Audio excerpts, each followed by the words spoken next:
تو ہمیشہ غصے میں کمزوروں کو ہی گالیاں دی جاتی ہیں، تو ہم کیونکہ کمزور ہیں ہمیں یہ گالیاں دے رہے ہیں۔ مولانا فضل الرحمان غصے میں ہیں اور ان کا بس کسی اور پر چلتا نہیں ہے۔ کس نے ان کو دھوکہ دیا، کس نے ان کو بلایا، کیسے بلایا گیا، کیا ان کو امید دلائی گئی، کس کے سہارے وہ آئے تھے، کس کی امید پر آئے تھے، کس کے کہنے پر آئے تھے، یہ تو مولانا بتا نہیں سکتے، لیکن کیونکہ ہم کمزور ہیں اور ہمارے اوپر الزام لگایا جا رہا ہے مولانا کی طرف سے، اور ہم اس کو رد کرتے ہیں اور ہم مولانا کو کہیں گے یہ اپنا الزام واپس لیں، کیونکہ ہم اس سارے معاملے میں ملوث نہیں ہیں، نہ ہم نے مولانا کو ہم لانے والے، نہ ہم مولانا کو گھر بھیجنے والے۔ مولانا اپنی مرضی سے آئے اور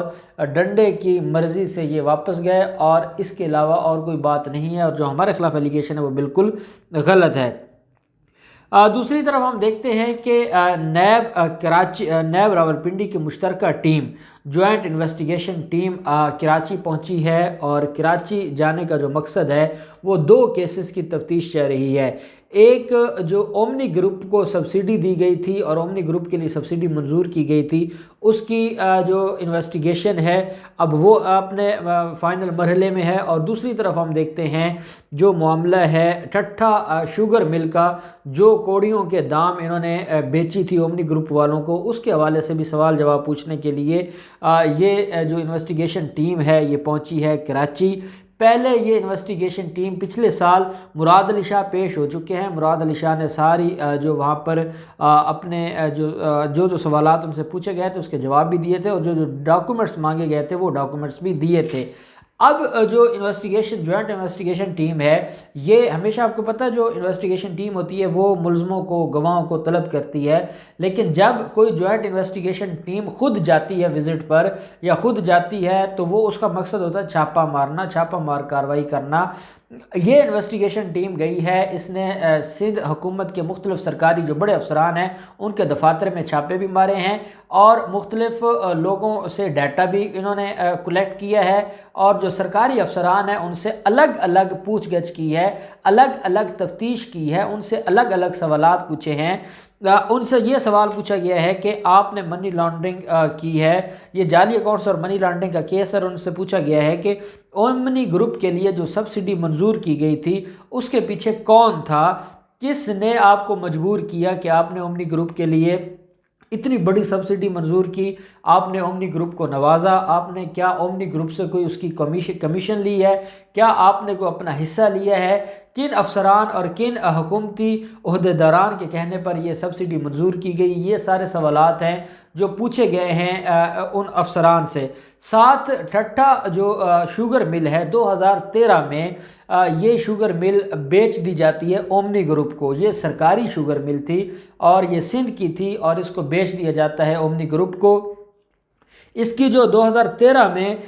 جو پرائز تھی وہ 71 کروڑ تھی، اور انہوں نے کتنے میں بیچی تھی، 12 کروڑ 75 لاکھ میں انہوں نے بیچ دی تھی اومنی گروپ والوں کو۔ اور پہلے یہ پورا پری پلان ہوا تھا، پہلے یہ بات سامنے آئی تھی کہ یہ ایک بیمار پروجیکٹ ہے اور اس کے اوپر جو خرچہ ہے حکومت کا وہ بہت زیادہ ہو رہا ہے، اور سندھ حکومت کو نقصان پہنچ رہا ہے، اور اس بیمار پروجیکٹ کو نہیں چلایا جا سکتا، اس لیے ٹھٹھا شوگر مل کے لیے جو فنڈز تھے وہ رکوا دیے گئے، وہ فنڈز منظور نہ ہوئے، اور یہ ساری چیزیں پہلے یہ پری پلان ہوا، انہوں نے پہلے اس کو ناکام کیا، پھر اس کے بارے میں رپورٹس دلوائیں کہ وہ بیمار پروجیکٹ ہے، اور پھر اس کے بارے میں یہ آیا کہ اگر اس کو ہم نیلام نہیں کرتے تو یہ حکومت کے کھاتے پڑ جائے گی، یہ حکومت کو نقصان دے گی، اور پھر جو 71 کروڑ کی 2013 میں تھی شوگر مل، اس کو 12 کروڑ 75 لاکھ میں انہوں نے اومنی گروپ کو نواز دیا گیا۔ اومنی گروپ کون ہے؟ اومنی گروپ پارٹنر تھے آصف زرداری کے، ڈائریکٹ پارٹنر تھے آصف زرداری کے، اور یہ جو جتنے جعلی بینک اکاؤنٹس کیسز ہیں، یہ جتنے بھی منی لانڈرنگ کے سندھ کے کیسز ہیں، ہر کیس میں آپ کو جو اومنی گروپ والے ہیں وہ نظر آتے ہیں۔ پارک لین ریفرنس میں آپ کو اومنی گروپ والے نظر آتے ہیں، جعلی بینک اکاؤنٹس اور منی لانڈرنگ کا کیس جو آصف زرداری اور فریال تالپور کے خلاف ہے اس میں آپ کو اومنی گروپ والے نظر آتے ہیں۔ آپ کو جو ٹھٹھا واٹر سپلائی ریفرنس ہے اس میں اومنی گروپ والے نظر آتے ہیں۔ دوسری طرف آپ دیکھتے ہیں کہ جو توشہ خانہ ریفرنس ہے اس میں آپ کو اومنی گروپ والے نظر آتے ہیں۔ ہر جگہ یہ جو آج جس آصف زرداری کے خلاف جو کیس تھا 8 ارب کی جو مشکوک ٹرانزیکشن ہے اس میں آپ کو اومنی گروپ والے نظر آتے ہیں۔ تو ہر طرف اومنی گروپ اس لیے پھیلا ہوا ہے کہ اومنی گروپ کے جو عبد المجید غنی تھے یا آصف مجید غنی ہیں، انہوں نے آصف زرداری کو نوازا۔ وہ بلاول ہاؤس کے خاص لوگ تھے، بلاول ہاؤس میں وہ کمیشنز پہنچاتے تھے، بلاول ہاؤس میں وہ جو ان کی کک بیکس تھے وہ پہنچایا کرتے تھے، اور اس وجہ سے ان کو اتنا بڑا ریلیف دیا گیا کہ ہر جگہ وہی تھے، ہر طرف وہی نظر آتے تھے۔ اور یہی وجہ ہے کہ اب ان کے خلاف انکوائری جو ہے وہ آخری مراحل میں ہے، اور مراد علی شاہ کے خلاف ایک ریفرنس تو فائل ہو چکا ہے۔ یہ بڑی اہم انکوائری ہے کہ جو 9 ارب روپے کی سبسڈی منظور کروائی گئی تھی وہ، اور یہ جو ٹھٹھا شوگر مل ہے جو اس کو کوڑیوں کے دام بیچا گیا تھا، اب اس کی جو